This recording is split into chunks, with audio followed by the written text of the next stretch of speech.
Allowing Prince Andrew to keep patronages would risk serious damage to monarchy, said a royal expert while commenting on the scandals against the Duke of York.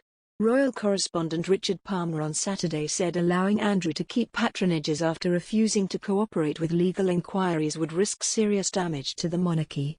He added, "It was my understanding earlier this week that Prince Andrew would lose all of his patronages eventually, but the wheels often turned slowly at the palace." U.S. prosecutors probing the activities of British socialite Ghislaine Maxwell and others linked to U.S. financier Jeffrey Epstein consider Prince Andrew a person of interest in the investigation. Investigators want to interview Andrew, Queen Elizabeth's second son, about his friendship with Epstein as part of their inquiry into possible co-conspirators, the source said. As a person of interest, he is viewed at least as a potential witness. Earlier this month, Virginia Giuffre, who has said she was abused by Epstein, filed a civil complaint against Andrew in Manhattan federal court. Giuffre alleges Andrew forced her to have unwanted sexual intercourse at Maxwell's London home. Andrew has denied the allegation accused recently.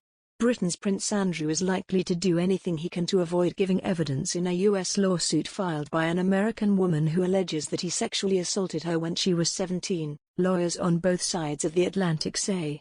Andrew may contest the U.S. court's jurisdiction, or ignore the civil lawsuit altogether, taking a chance the court might find him in default and order him to pay damages. No matter which way he goes, though, he will face the constant drumbeat of unsavory media coverage. "There's no good option," said Albert D'Aquino, a New York attorney who has defended clients in similar cases. The prince has repeatedly denied the allegations in the lawsuit, brought by one of convicted sex offender Jeffrey Epstein's longtime accusers, Virginia Giuffre. "I don't think he will submit to the court's authority to order him to give a deposition, or to answer questions on which he wishes to demur," said D'Aquino, a partner at Goldberg Segler in Buffalo, New York.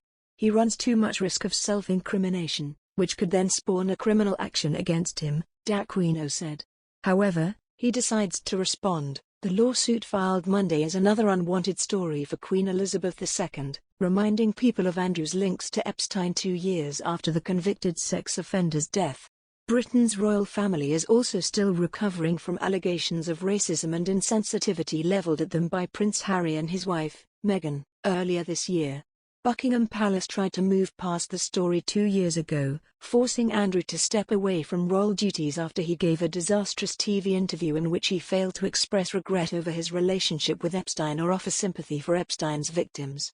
"It's another big scandal for them," said Pauline McLaren, a royal expert and author of Royal Fever, The British Monarchy in Consumer Culture. "You just have to feel very sorry for the Queen. You know, just as Meghan and Harry had sort of started to quiet down, then this comes back again. And, of course, the whole CGness of it is dragged through the media yet again." Lawyers for Giuffre filed the suit Monday in the U.S. District Court for the Southern District of New York, alleging that Epstein forced her to have sex with Andrew in 2001, when she was 17.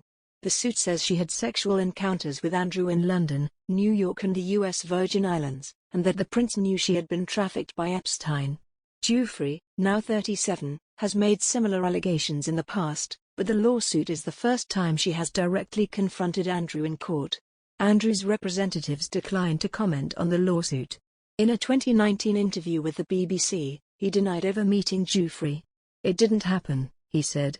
"I can absolutely categorically tell you it never happened. I have no recollection of ever meeting this lady, none whatsoever."